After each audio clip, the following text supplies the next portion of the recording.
So we're officially halfway through the year and we gotten top quality rap albums and songs throughout the entire year. So we're going to give you guys our top 10 songs of the year. So Anthony's top 5 and my top 5 combined into one list.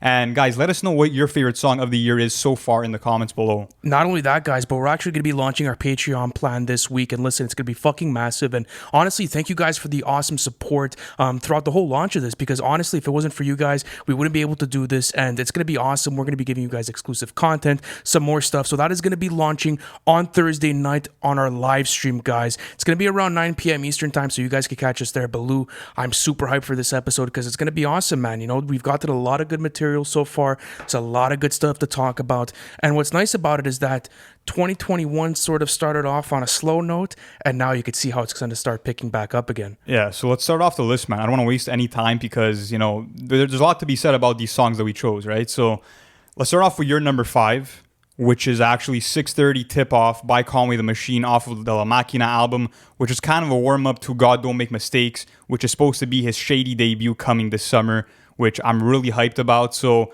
why did you choose this song? Man, when you had asked me to send you a combined list to be able to form this episode and to be able to do everything, I'm like, what were my standout albums? And then I would go through those albums and I would find that standout tracks and then the tracks that were able to stick through my rotation the most. And 6:30 Tip-Off was probably my favorite track throughout that whole album. It was just, you know, it was a Bangladesh beat and like you don't get that very often. So I was super taken away by it. Plus it was some of the hardest rapping that I've ever gotten from Conway in a long time. And I'm just a whole fan of the album. I mean, La Machina is definitely one of the best albums of the year so far, and it's a super underrated project at that. So I think that's why I had to bring me in here. And not only that, but if you look at the way Conway, you know, structures his rhyme sentences and like, his rhyme schemes, and then, you know, some of the punchlines that he puts out. So I'm gonna read you something off of here. They say West is the brains behind it, and Benny is the star. But let's not act like Machine ain't the silliest with the bars. So it's kind of and that's facts. I mean, look, it is. Benny comes close to him in terms of his pen game, but Conway the Machine is just, he's another beast. It's a different level, man. And, you know, it's starting to talk about him being one of the best lyricists in the game right now. And we had mentioned that on, you know, our top 5 active rappers. You know, we had I believe we did the combined list again with that format. So, you know, definitely someone that's always in my rotation and just probably one of my favorite songs from him of all time, to be honest with you. I love the way that, you know, he gave like the Bangladesh beat, which is a rare commodity nowadays just to get Bangladesh to produce something. Absolutely. He let it sit for like 38 seconds in the beginning just to like let the horns build up and all that sort of stuff. So the energy he pulled up with was amazing. Would you say it's one of the best productions of the year so far? 100%, man. And there was a lot of crazy beats on that album. Even Grace, if you look at even 200 Pies by The Alchemist on that song, on that album, is fire. Amazing. And I just love that Conway, you know, the content matter. Him rapping about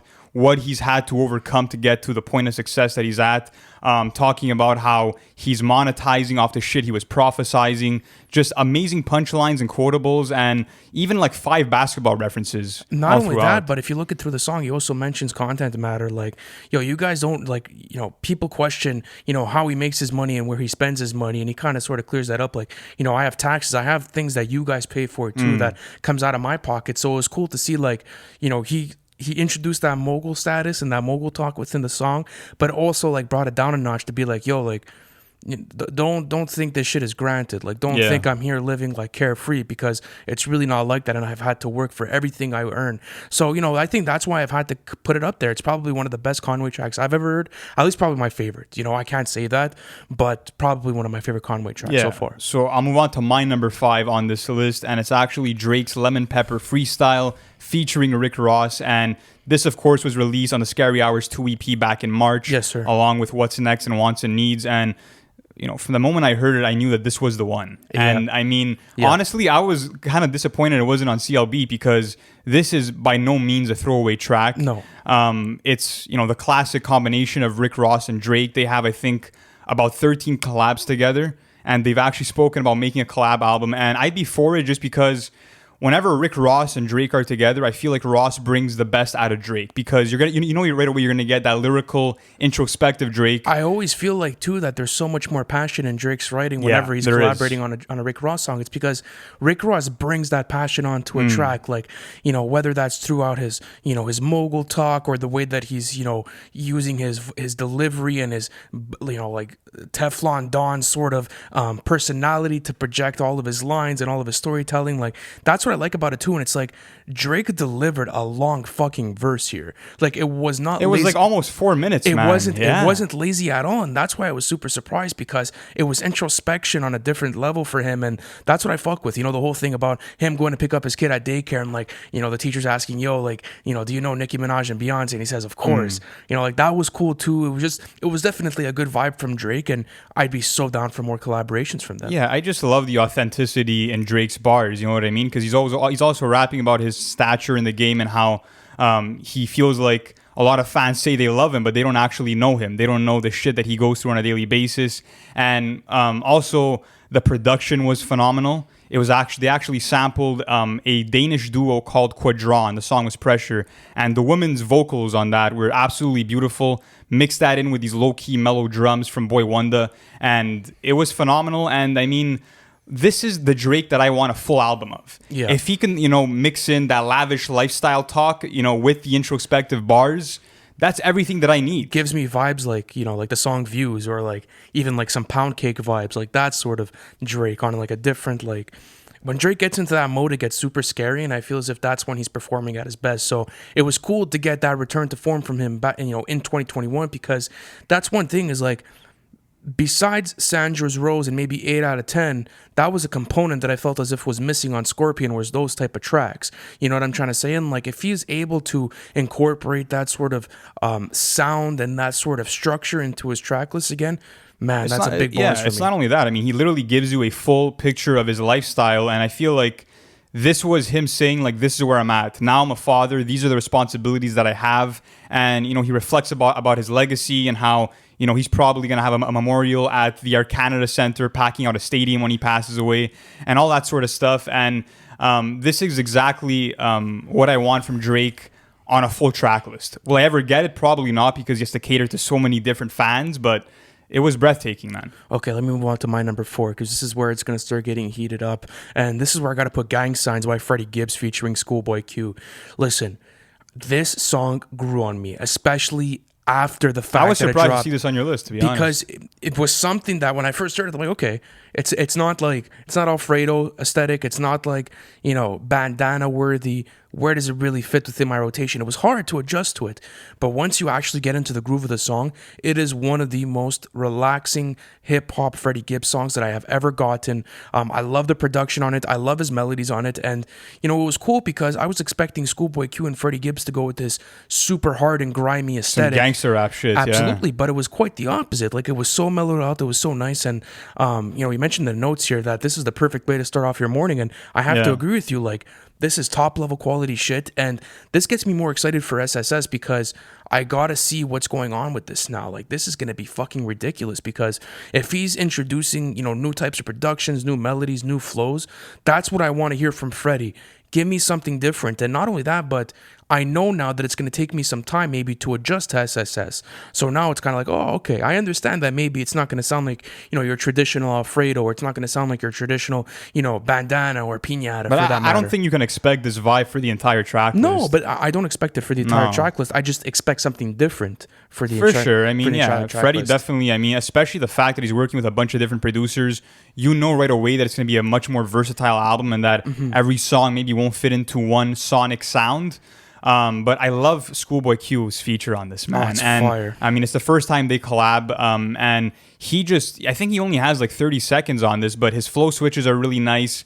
And, he's rapping about like still being strapped to the Grammys, and, how that lifestyle has kind of stuck with him a little bit. And the chemistry between the two of them was surprising. And like you said earlier, I expected some grimy, gangster rap type of hip hop between the two of them on this, but you got a totally opposite vibe, and it worked out really nice. It did work out really nice. Yeah. And I like the fact that they didn't have to stick to a traditional sound like they usually do, you know, for their sort of coke rap lane. And, you know, they delivered something even more, even though like they were reminiscing on, you know, maybe old sentiments towards, you know, being in the game and like what it was. Like example, like, you know, not making too much money back then and like how they were able to, you know, go up and fill up their pockets and build their legacy. Like there's also that aspect of the content matter. So not only is it a mellowed out production for me, but it does also give some motivation. So it's definitely a massive fucking standout for me in the year. And like I would have to say throughout this whole list, my top 5 is just based on replay value.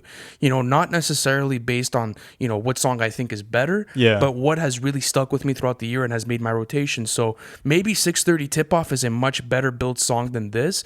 But as far as my replay value goes and what's been played more throughout the year, I'm going to have to give it to Gang Signs. That's fair. I'll move on with my number 4 now, which is actually Letter to My Son, Call Your Father by DMX featuring Usher and Brian King Joseph. And this is one of DMX's most personal songs. It's maybe one of his best written songs. And this kind of just encapsulates everything that DMX was and is. And that's just the transparency that you get through his music. And, you know, of course, this was one of the first songs he had written for his posthumous album, Exodus.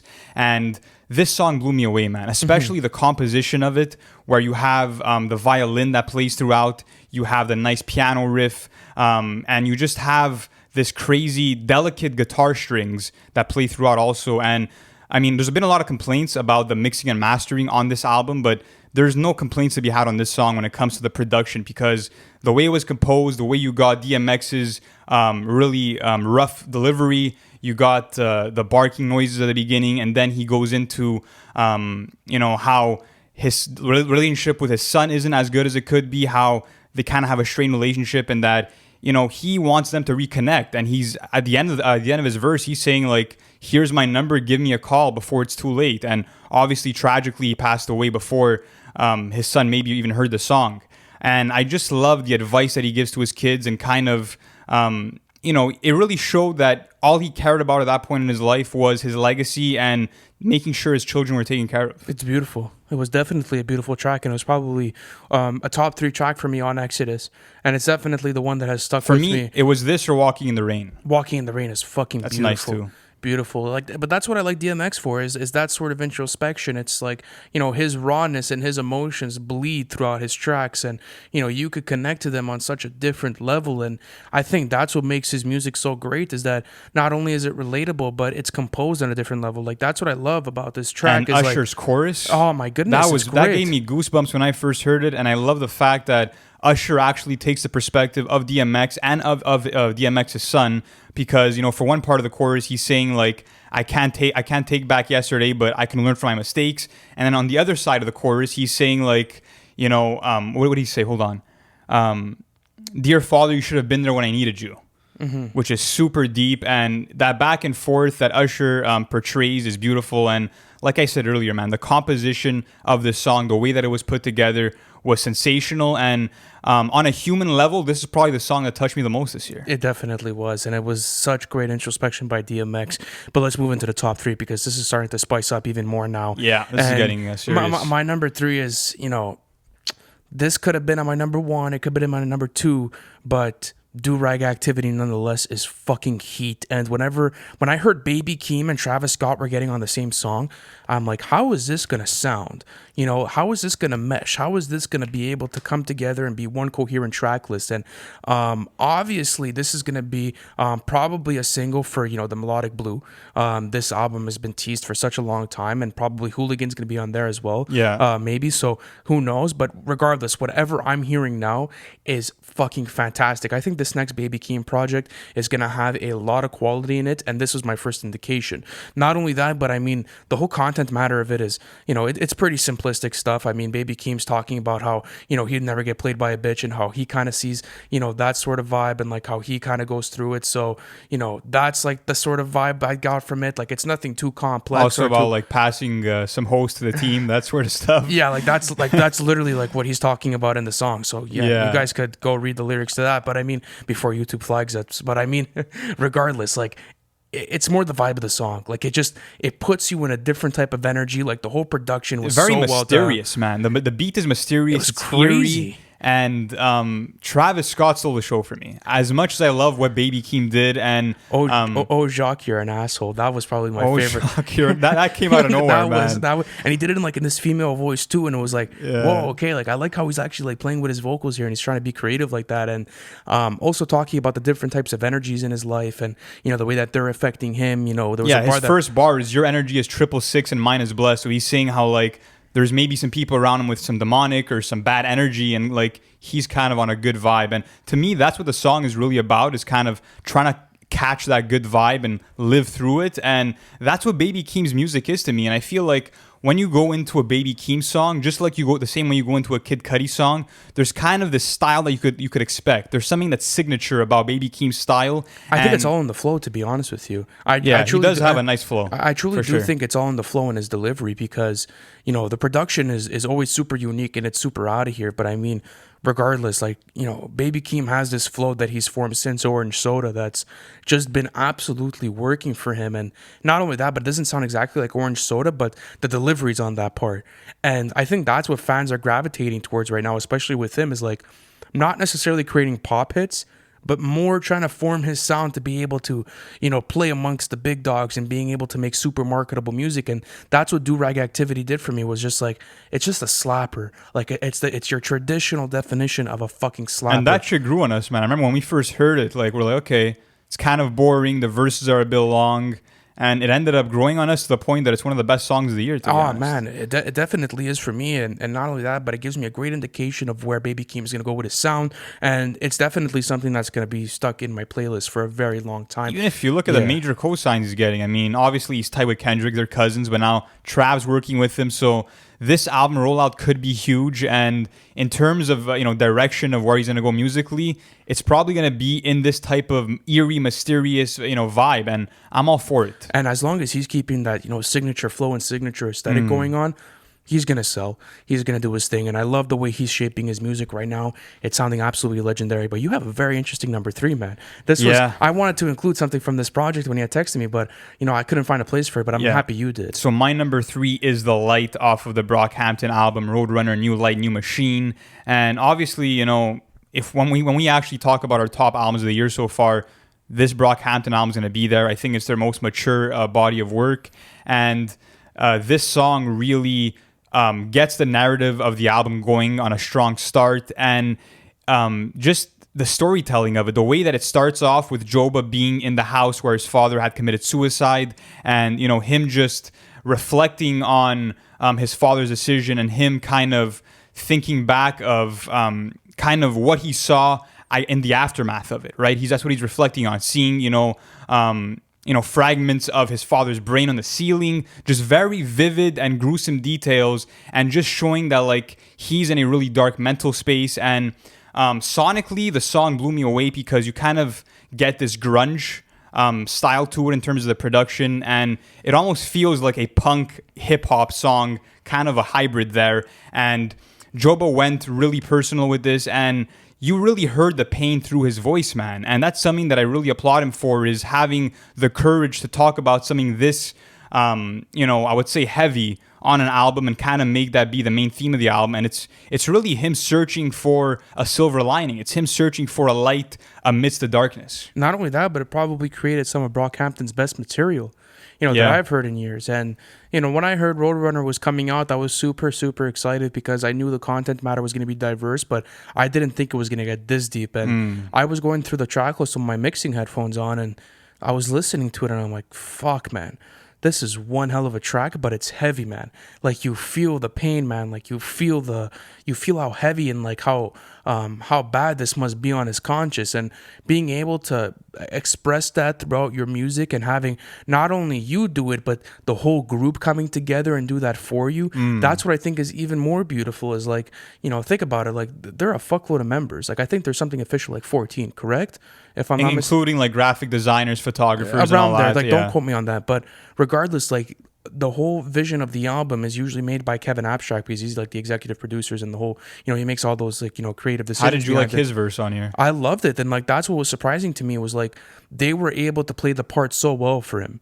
Joba was able to do his thing, but then the whole cast came around him and really supported him and pushed his beautiful narrative throughout the project. And then The Light is that perfect split between the start of the album and then the end of the album, because then it transitioned to something, more lighter, more holy, a bit more gospel. So, that was, I think, the silver lining he had found throughout that whole experience. 100%. And I just love the storytelling component of it. And when I'm looking at a good storytelling song, not only does it have to be very detailed in the bars and in the writing, but it has to sound good musically. And this song pulled that off. And it also, I love that it kind of continues what happened on the previous song, Bankroll. Because on this song, when Joba is talking about kind of his mental health, he says, suffocating, can't face it, and I can't change it. Meaning that he feels like there's nothing he could have done to stop his father from committing suicide. And on the previous song, Bankroll, A$AP Rocky's on there,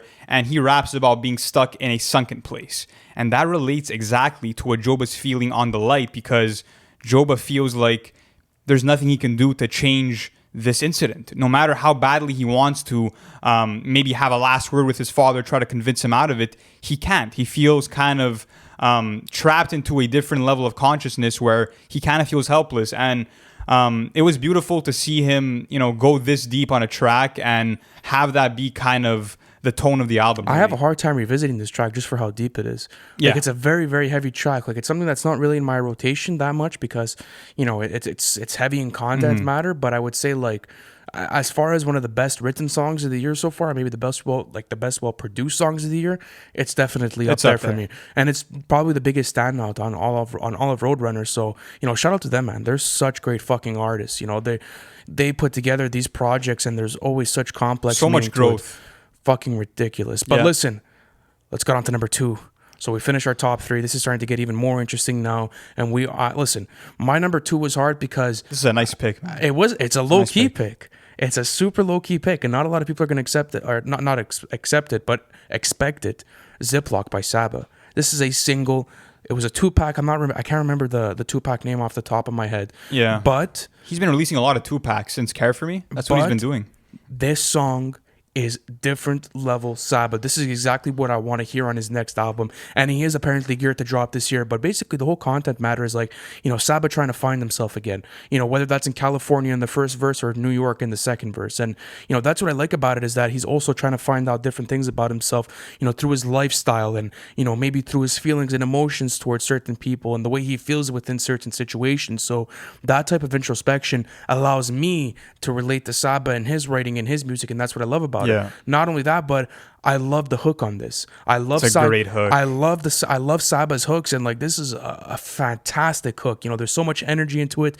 There's a great melody to it. It has a great ring, and I love the change in tempos within the production as well. Like the hook, like the hook brings you super high, and then like once you get down to the verses, it knocks you down a bit on a different level, on a different frequency. Yeah, just so you could hear him more and you could go through the verses with him. The way the song was structured was amazing. I feel like when you go from the first verse to the hook and then back to the second verse, that was played out really brilliantly. And the whole actual song Ziploc, it represents kind of what Saba would see people dealing drugs in his old neighborhood in Chicago, when he was growing up. And this song is him kind of just reflecting, like you said, about where he's at in life. One big thing was him saying, like, he feels like the good days in his life are behind him because the exact bar is the luxuries of being broke as fuck been escaping. And I guess he misses that lifestyle of just, feeling like an ordinary person and kind of not having that spotlight on him. And well, it's the living of carefree, right? Like that's what it kind of is, because I guess, at least my hypothesis behind that is like, you get so many responsibilities and you have so much of a burden on your shoulders when you get all that kind of money and you get that kind of spotlight. It's kind of like, what was better? Was it better when I didn't necessarily have the resources, but I was able to do my own thing and I wasn't bothered in life?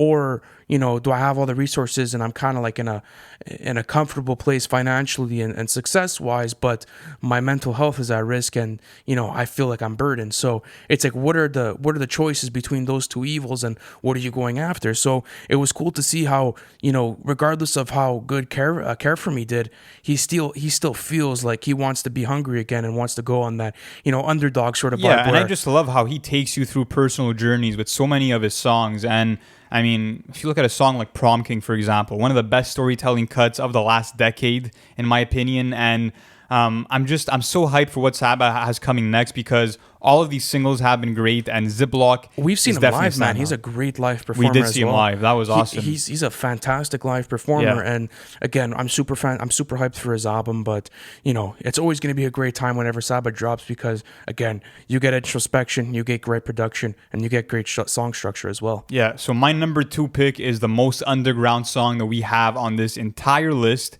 and it's actually by a rapper by the name of Ransom. The song is called Greed, and it features Royce the 5'9".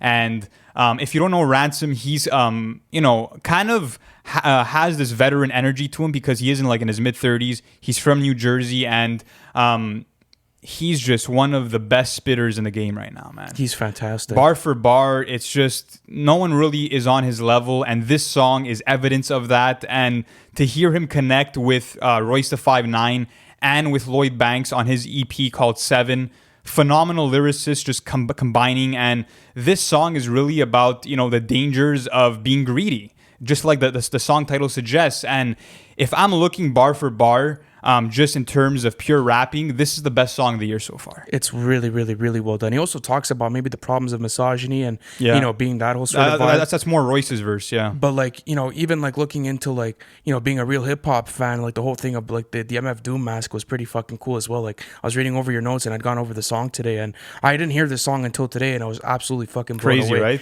It's absolutely ridiculous, and it's cool because guys like Ransom don't get enough attention, but I don't think they want it though. I think they're happy with where they're at, and Ransom is making music for himself, because I have gone through previous tracks and songs. You've sent me stuff and that sort of vibe. It's not really my type of lane, but when it comes to quality and understanding hip hop, these guys are literally rare commodities, because they're so their skill sets are so above and beyond everyone else. And there's a market for these guys, right? Not only that, absolutely. Think about it. The Ransoms, the Benny the Butchers, the Conways, the West Side Guns, these sort of guys, the Boldy James, these guys are great fucking lyricists. And, the way that they're able to, play that underground scene and bring up their sort of music and their diversity, I absolutely love it. Yeah, and I mean, even the production on this song was amazing. It's kind of a looped sample, and it feels like an orchestra. I mean, you have these crisp horns, and it's kind of the perfect backdrop for Ransom and Royce to be, spitting a bunch of crazy bars. And Ransom actually starts off his verse with the bar, "A father raising a gun while his son is fighting a bid," which is, I mean, if you look into the wordplay there, phenomenal. And, his delivery throughout his verse is really fierce and strong and bold, and I love him for that. And then Royce comes in and completely just kills it. He talks about, kind of hip hop culture, where he feels like it's going wrong, kind of dissing people like Tom McDonald, calling out social media people for putting more attention towards something like Kylie's divorce instead of the Megan Thee Stallion incident where she got shot. And also talking about how he hasn't gotten plaques for some records he produced for Shady, and the amount of depth that Royce the 5'9" goes into here.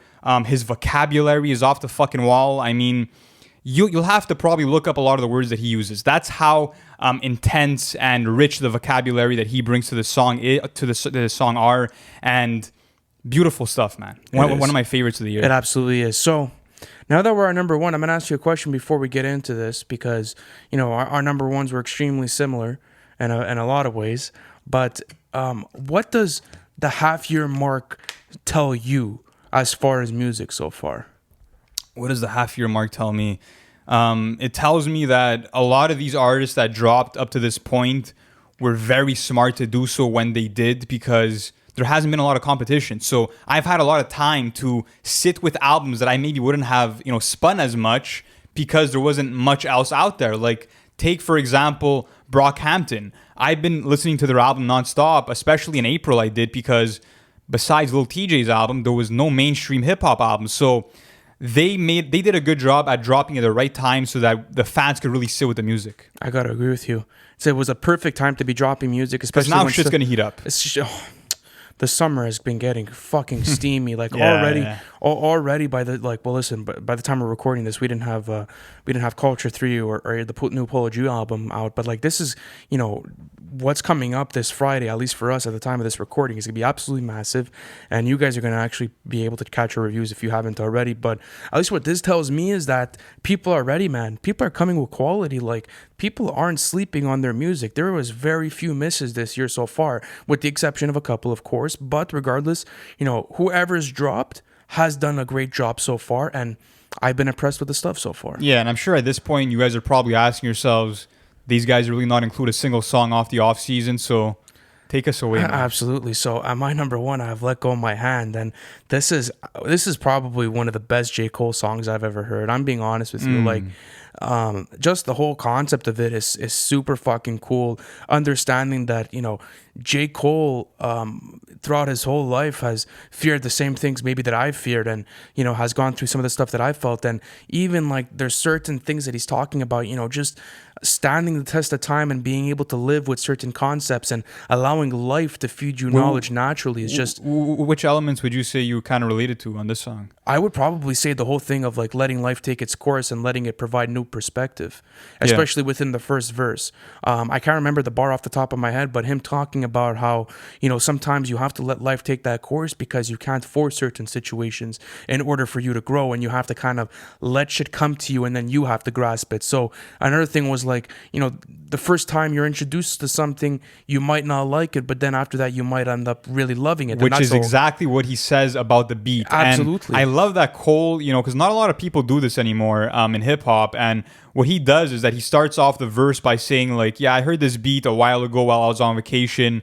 My manager Ibrahim had sent it to me. And he's literally saying this in the verse, saying how it took time for him to really get into the groove of the beat and to want to make a song out of it. And I love that he's so open about his creative process on that front. And then going back to what you were saying about having to kind of wait for life experiences to shape your future, that was really good. And that was something that he even mentioned on the documentary Applying Pressure, where he kind of had some writer's block because he wasn't experiencing anything new, and you can't rush that creative process. Sometimes you need time to sit with things and let them kind of unravel in front of your eyes. But of course, the main takeaway was him talking about his son and that struggle that he had, where he's like, my son told me, let go of my hand, and I had to understand that I had to equip my son in order for him to be ready to be on his own in the world and face the same struggles that I did. If that's police brutality, if that's street violence, no matter what it is, I have to be sure that he's ready for whatever might come his way. And that's what I love about this track, is that it's so... J. Cole doesn't hold back. Like, that's the best way I could put it. And when we were doing our pre-hype to the whole album before it had dropped, one thing that we did hope for was that he was going to be extremely loose with his creative process. Like, he wasn't going to hold back. And he didn't. Let Go of My Hand is the perfect example of this. Like, it's J. Cole not caring about necessarily the content matter that's going to sell more than others, or whatever it is, and he was really going for one of the best suited tracks here. Not only that, but I mean this production is just absolutely beautiful. This sounds like something that could have came out. Something from For Your Eyes That Only. jazzy aesthetic, right? And that's probably my favorite J. Cole album. So him bringing back that old aesthetic into this and providing new introspection on that sort of production for me. DJ Dahi does no wrong, man. Never. Of course, you also had Black and Baz on this song, and I did not know that Baz could sing like that. On the bridge of this song, I was so excited for a new project. I couldn't believe it. And it's just, even the prayer at the end by Diddy, that was beautiful. Just an amazing song, and really something that shows Cole's maturity and took us to a new place in terms of his content matter. Not only that, but I mean, the way that they were able to let out those vocals, close off the song, and the way that he was able to give people their place at the end of it. Like, as you said, that Diddy prayer was, also inspiration to me, because, we know how he's been branding himself around love lately, and like the whole being peaceful with yourself sort of vibe, and the fact that he had referenced Diddy's fight in the track and then, had him on the end of it. That was super cool. And then Diddy, I just posted a picture with him, live. So I saw that. It was cool how they're able to rekindle and how like they're able to do their stuff together. But your number one is also extremely heavy in my rotation. Yeah. So my number one was actually a toss up between Lemon Pepper Freestyle, which I ended up putting at number 5.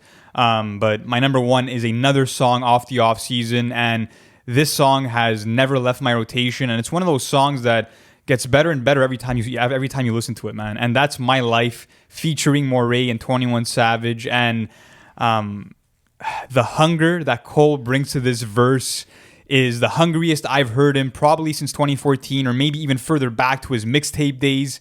And lyrically, this is the best song on the album, right next to, I would say, The Climb Back and 95 South, because he's talking about how far he's came, how after the fall off era, he's going to be selling out Wrigley's, and how, he would never have been able to put up with that lifestyle. Like, he ends off his verse saying, "You'll never catch me mopping up a Wendy's." That could have never have been me. And it just shows that he kind of had that mentality to strive to be great all throughout. And he also gets personal, saying how, in his family tree, he had some drug users, he had people that didn't really have that hustler's mentality. So he had to kind of go out and find that on his own.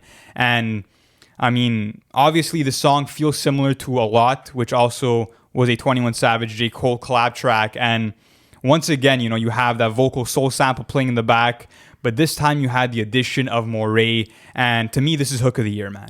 One of the best hook of the year. And what's amazing is that this is not even his hook. This is actually a hook from Pharaoh Monch, who did a song in 2001 called The Life.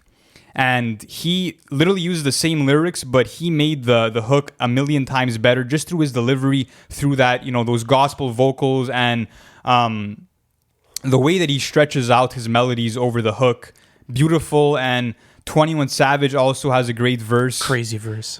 There's one bar that blew me away. He says, "I got a good heart, so I send teddy bears every time we make the mamas cry." Yeah.